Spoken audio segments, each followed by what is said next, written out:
নমস্কার সকলকে বন্ধুরা, আজকের এই ভিডিওতে আমি তোমাদের সাথে শেয়ার করার চেষ্টা করব ভারত এবং সাউথ আফ্রিকার মধ্যে যে 4 নম্বর টি20 ম্যাচটি হবে, ওই ম্যাচটির টস প্রেডিকশন, ম্যাচ প্রেডিকশন।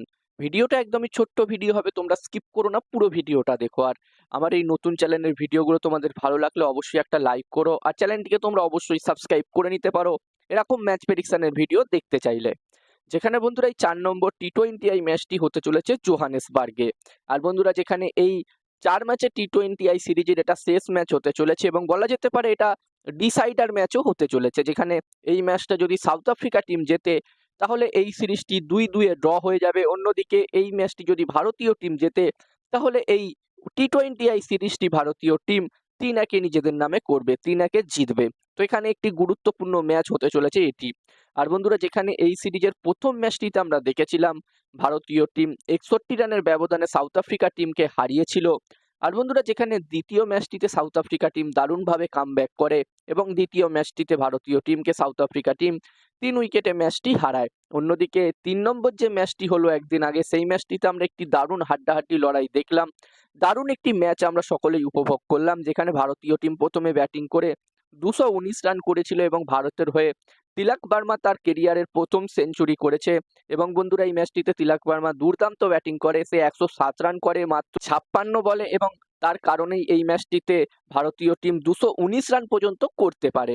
যেখানে বন্ধুরা, এই রানটি যখন সাউথ আফ্রিকা টিম চেস করতে নামে, প্রথমের দিকে তাদের উইকেট পড়লেও শেষের দিকে মার্কো জনসন কিন্তু দুর্দান্ত ব্যাটিং করে এবং মার্কো জনসনের দুর্দান্ত ব্যাটিং এর কারণে এই ম্যাচটি সাউথ আফ্রিকা প্রায় ক্লোজে চলে যায় এবং ম্যাচটি তারা 11 রানের ব্যবধানে হেরে যায়।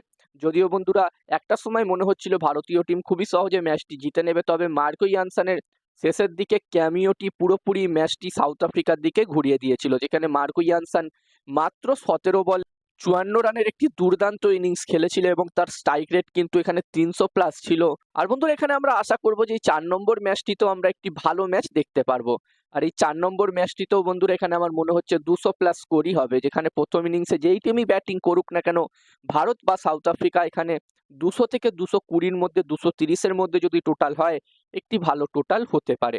এবার দেখার বিষয় থাকবে এখানে জোহানেসবার্গের পিচ কেমন রাখা হয়।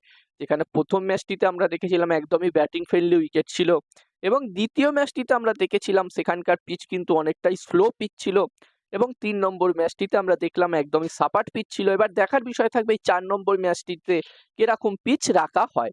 আর এই 4 নম্বর ম্যাচটির জন্য আমি যদি আমার প্রেডিকশন তোমাদের সকলের সাথে শেয়ার করি, তো যতদূর আমার মনে হচ্ছে এই 4 নম্বর ম্যাচটিতে, বন্ধুরা, ম্যাচটির প্রেডিকশন জানানোর আগে আমি তোমাদেরকে বলতে চাই আমার একটি টেলিগ্রাম চ্যানেলও আছে, যেখানেও আমি তোমাদের সাথে ক্রিকেটের match prediction, toss prediction share করে থাকি।